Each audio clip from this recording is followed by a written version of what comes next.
السلام علیکم ورحمۃ اللہ وبرکاتہ۔ امیر المؤمنین سیدنا عثمان بن عفان رضی اللہ عنہ، ان کے احسانات تو بے شمار ہیں، بلکہ حضور اکرم صلی اللہ علیہ وسلم کے زمانے کے اندر کوئی ایسا اہم چندہ جس کا امام الانبیاء سرور دو عالم صلی اللہ علیہ وسلم نے حکم فرمایا ہو اور سیدنا عثمان بن عفان پیچھے رہ گئے ہوں، کوئی ایسی مثال نہیں ملتی۔ جب حضور پاک صلی اللہ علیہ وسلم نے چندے کی اپیل فرمائی، سیدنا عثمان رضی اللہ عنہ نے کئی ہزار درہم و دینار حضور پاک صلی اللہ علیہ وسلم کی خدمت اقدس کے اندر پیش کر دیے۔ کسی جنگ پر جانے کے لیے اللہ کے محبوب صلی اللہ علیہ وسلم نے چندے کی اپیل کی تھی، سب سے آگے سیدنا عثمان بن عفان تھے، اور اللہ کے محبوب صلی اللہ علیہ وسلم وہ سیدنا عثمان کے درہم اور دینار دیے ہوئے اپنے ہاتھوں میں پکڑے ہوئے ان کو الٹا پلٹا رہے تھے، کبھی ادھر کبھی ادھر، کبھی ساتھ میں، کبھی اس ہاتھ میں، کبھی اس ہاتھ میں، اور ساتھ مسکرا رہے تھے، خوش ہو رہے تھے کہ میرا عثمان ایک کمال بندہ ہے۔ کون سا ایسا عمل ہے جو اس عمل کے بعد میرے اس عثمان کو جنت میں جانے سے روکے گا؟ سبحان اللہ۔ بہت امام الانبیاء سرور دو عالم صلی اللہ علیہ وسلم خوش ہوتے، بڑی دعائیں دیتے۔ شاہ ولی اللہ محدث دہلوی رحمۃ اللہ علیہ نے اپنی کتاب کے اندر ایک جگہ میں نے پڑھا لکھا، فرماتے ہیں کہ مدینہ طیبہ کے اندر ایک بار قحط سالی ہو گئی، کھانا پینا ختم ہو گیا، بارشیں بند ہو گئیں، پریشانی کا عالم، غربا فقراء پریشان۔ سیدنا عثمان بن عفان شتربانوں کو بلاتے ہیں کہ اپنے اونٹوں سمیت جلدی سے میرے پاس آؤ، کیونکہ ان کا غلہ مکہ مکرمہ کے اندر وہاں گودام بنا رکھا تھا، اس طرح ہمارے یہاں گودام ہوتے ہیں، مال سٹاک کرتے ہیں، تو حضرت عثمان بن عفان رضی اللہ عنہ کا گودام وہاں مکہ مکرمہ میں تھا جہاں گندم سٹاک کی ہوئی تھی۔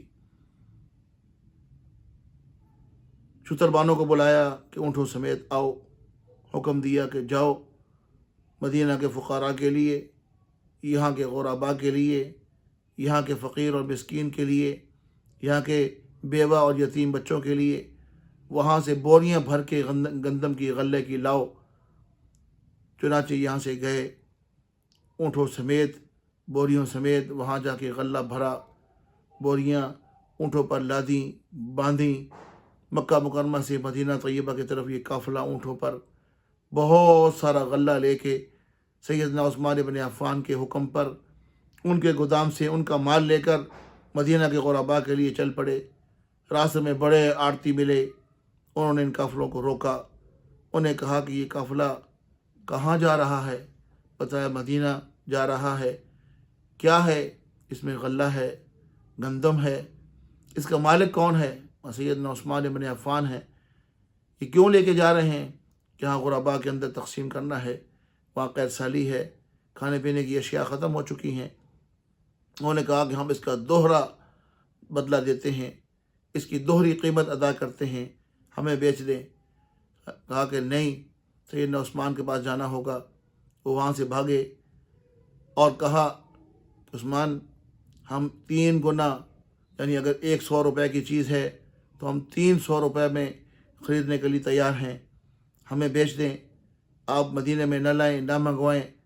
کئی آڑتی آئے، بڑے ترلے، بڑے سماجتیں، بڑی منتیں، بڑی کوششیں، یہاں تک کہ علماء نے لکھا ہے، بلکہ شاہ ولی اللہ محدث دہلوی رحمۃ اللہ علیہ لکھتے ہیں کہ 1 نہیں، 2 نہیں، 4 نہیں، 6 نہیں، 10 گنا زیادہ قیمت ادا کرنے کے لیے تیار ہو گئے۔ یعنی 100 روپے کی چیز 1000 روپے میں خریدنے کے لیے تیار ہو گئے۔ سیدنا عثمان بن عفان نے سر مارا کہ نہیں، یہ میں اس سے مجھے زیادہ ملتا ہے، اور زیادہ دینے کے لیے ہم تیار ہیں۔ کہ نہیں، میرا اللہ مجھے بے حساب دینے والا ہے، میں اپنے اللہ سے بے حساب لینے کے لیے تیار ہوں، بس یہ غلہ آپ میرے پاس آنے دیں۔